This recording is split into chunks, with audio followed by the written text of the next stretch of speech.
The art of war दुनिया की सबसे प्रसिद्ध रणनीतिक पुस्तक में से एक है।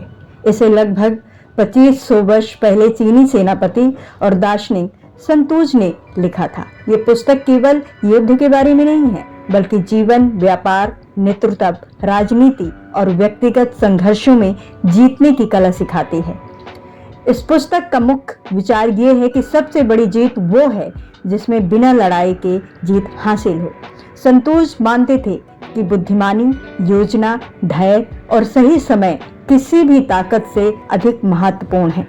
इस किताब का पहला चैप्टर है योजना और तैयारी का महत्व। संतोष कहते हैं कि किसी भी युद्ध या संघर्ष को शुरू करने से पहले उसकी पूरी योजना बनानी चाहिए। बिना तैयारी के लड़ाई करना हार को आमंत्रण देना है। वे कहते हैं कि एक बुद्धिमान नेता पहले ये समझता है उसकी ताकत क्या है, उसकी कमजोरियां क्या हैं, दुश्मन की स्थिति कैसी है, समय और परिस्थितियां कैसी हैं और किसके पक्ष में है। यदि कोई व्यक्ति बिना सोचे समझे निर्णय लेता है तो वो जल्द ही परेशानी में पड़ सकता है। इसीलिए सफलता के लिए पहले अध्ययन, विश्लेषण और फिर रणनीति जरूरी है। यह सिद्धांत आज भी हर क्षेत्र में लागू होता है। उदाहरण के लिए व्यवसाय में कंपनियां पहले मार्केटिंग रिसर्च करती हैं, विद्यार्थी परीक्षा से पहले तैयारी करते हैं, खिलाड़ी मैच से पहले अभ्यास करते हैं। संतोष कहते हैं कि तैयारी ही आधी जीत है। बिना लड़ाई के जीतना, चैप्टर 2। ये पुस्तक सबसे प्रसिद्ध विचार है। संतोष कहते हैं सबसे पहले योद्धा वो नहीं है जो सबसे ज्यादा लड़ाई लड़े, बल्कि वो है जो बिना लड़ाई के दुश्मन को हरा दे। इसका अर्थ है बुद्धिमानी से काम लेना, बातचीत से समस्या को सुलझाना, दुश्मन की कमजोरियों को समझना, संघर्ष को कम करना।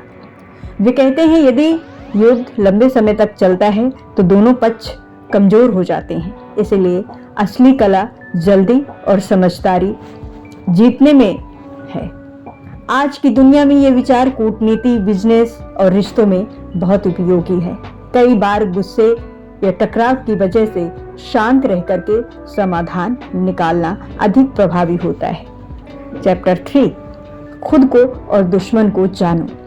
पुस्तक की सबसे प्रसिद्ध पंक्तियों में से एक है, यदि तुम स्वयं को और अपने शत्रु को जानते हो तो 100 युद्धों में से भी हारोगे नहीं।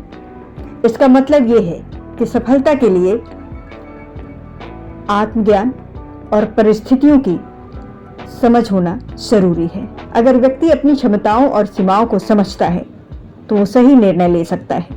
इसी तरह यदि वो सामने वाले की सोच, ताकत और कमजोरी समझ ले तो उसे हराना आसान हो जाता है। यह सिद्धांत केवल युद्ध में नहीं बल्कि व्यापारिक प्रतिस्पर्धा, खेल, राजनीति, जीवन के निर्णयों में सभी जगह ये लागू होता है। चैप्टर 4, समय का महत्व। संतोष के अनुसार सही समय पर किया गया छोटा कदम भी बड़ी जीत दिला सकता है। वे कहते हैं जल्दबाजी नुकसानदायक होती है। एक अच्छा नेता सही अवसर का इंतजार करता है और फिर निर्णय या कदम उठाता है। उदाहरण के लिए किसान सही मौसम में खेती करता है, निवेशक सही समय पर पैसा लगाते हैं, खिलाड़ी सही मौके पर हमला करते हैं। यानी धैर्य और समय की समझ सफलता की कुंजी है। चैप्टर 5, लचीलापन और परिवर्तन। संतोष कहते हैं कि कोई भी रणनीति हमेशा एक जैसी नहीं रह सकती, परिस्थितियों के अनुसार बदलना जरूरी है। वे पानी का उदाहरण देते हैं। उनका कहना है पानी अपने बर्तन के अनुसार आकार बदल लेता है। इसी तरह बुद्धिमान व्यक्ति परिस्थितियों के अनुसार अपनी योजना बदलता है। यदि कोई व्यक्ति बहुत कठोर सोच रखता है और बदलाव स्वीकार नहीं करता है तो वो पीछे रह जाता है। आज की तेजी से बदलती हुई दुनिया में ये विचार बहुत महत्वपूर्ण हो जाता है। नई तकनीकी, नए अवसर और नई चुनौतियों के अनुसार खुद को बदलना जरूरी हो जाता है। चैप्टर 6, नेतृत्व की कला।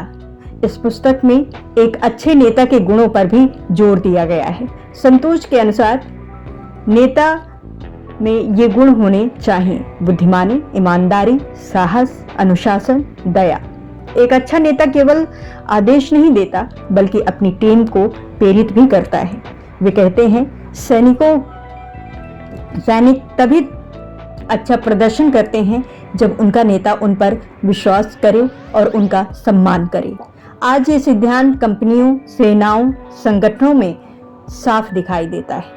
जो नेता अपनी टीम को समझता है और उनका मनोबल बढ़ाता है वही सफल होता है। चैप्टर 7, अनुशासन और व्यवस्था। संतोष मानते हैं कि बिना अनुशासन के कोई सेना या संगठन मजबूत नहीं हो सकता। अनुशासन का अर्थ ये है कि नियमों का पालन, जिम्मेदारी निभाना, समय का सम्मान करना और ध्यान केंद्रित रखना। यदि टीम में अनुशासन नहीं होगा तो अराजकता फैल जाएगी और हार निश्चित होगी।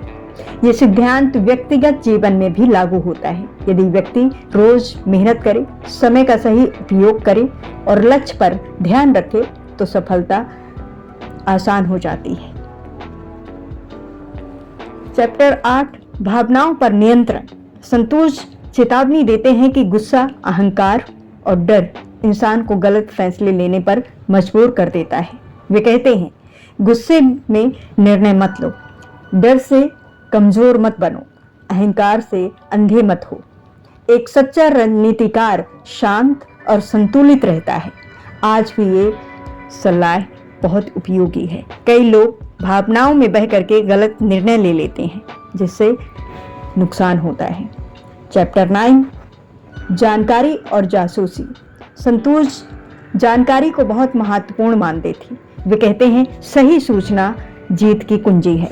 यदि किसी नेता को ये पता हो दुश्मन कहाँ है, उसकी योजना क्या है, उसकी कमजोरी क्या है, तो जीत आसान हो जाती है। इसीलिए वे जासूसों और सूचना तंत्र को महत्वपूर्ण मानते थे।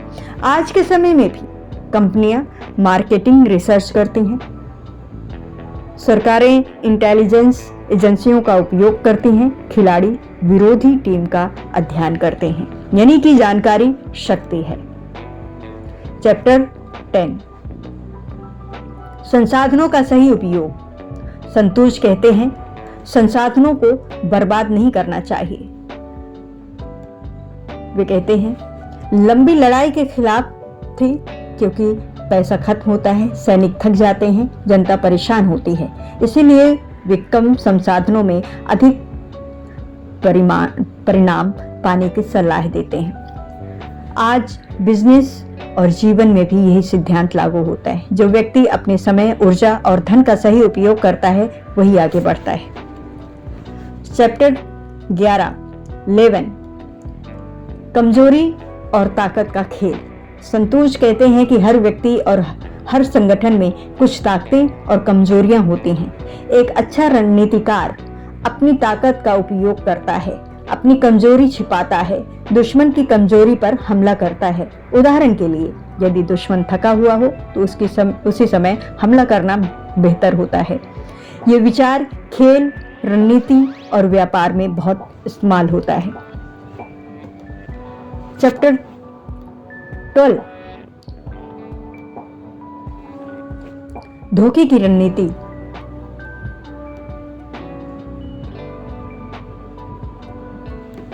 पुस्तक का एक सिद्धांत है, विचार है, सारा युद्ध धोखे पर आधारित है। इसका अर्थ ये नहीं है कि हमेशा झूठ बोलो, बल्कि इसका ये अर्थ है कि रणनीति में भ्रम पैदा करना जरूरी हो जाता है, जैसे कि अपनी असली योजना छिपाना, दुश्मन को गलत दिशा में सोचने पर मजबूर करना, अपनी कमजोरी को ताकत की तरह दिखाना। ये रणनीति इतिहास में कई युद्धों में इस्तेमाल हुई है। चैप्टर 13, छोटी जीतों का महत्व। संतोष कहते हैं कि बड़ी जीत छोटी छोटी सही कदमों से बनती है। यदि कोई व्यक्ति हर दिन थोड़ा सुधार करे तो समय के साथ बहुत आगे बढ़ सकता है। इसका सिद्धांत है, पढ़ाई, फिटनेस, करियर, व्यवसाय, ये हर जगह लागू होता है। चैप्टर 14, मानसिक शक्ति। संतोष केवल शारीरिक ताकत पर भरोसा नहीं करते थे, वे मानसिक शक्ति को ज्यादा महत्वपूर्ण मानते थे। उनके अनुसार आत्मविश्वास, धैर्य, शांत दिमाग, स्पष्ट सोच एक व्यक्ति को मजबूत बनाती है। कई बार कमजोर सेना भी सही रणनीति और मजबूत मनोबल से जीत सकती है। चैप्टर 15 आधुनिक दुनिया में द आर्ट ऑफ वॉर। आज ये पुस्तक केवल सेना तक सीमित नहीं है, इसे बिजनेस स्कूलों में पढ़ाया जाता है। नेता और उद्यमी उपयोग करते हैं, खिलाड़ी और कोच अपनाते हैं, मोटिवेशन और सेल्फ डेवलपमेंट में इस्तेमाल किया जाता है। कई बड़ी कंपनियां प्रतिस्पर्धा संतोष की रणनीतियों का उपयोग करते हैं। उदाहरण के लिए मार्केट में सही समय पर प्रवेश, प्रतियोगियों की कमजोरी पहचानना, संसाधनों का सही उपयोग, टीम को प्रेरित करना। तो इस पुस्तक का जो पूरा निष्कर्ष निकलता है वो ये है कि द आर्ट ऑफ वॉर केवल युद्ध की पुस्तक नहीं है, बल्कि जीवन की रणनीति सिखाने वाली महान रचना है। इसकी मुख्य सीखें हैं, बिना तैयारी के कोई काम मत करो, खुद को और सामने वाले को समझो, धैर्य और सही समय का इंतजार करो, भावनाओं पर नियंत्रण रखो, परिस्थितियों के अनुसार बदलो, अनुशासन और बुद्धिमानी से काम लो। सबसे बड़ी जीत बिना लड़ाई के होती है। संतोष का संदेश आज भी उतना ही प्रासंगिक है जितना हजारों साल पहले था। ये पुस्तक हमें सिखाती है केवल ताकत ही नहीं, बल्कि बुद्धिमानी, रणनीति और आत्मनियंत्रण ही असली सफलता की कुंजी है और हमें सफलता दिलाती है हमारे जीवन में।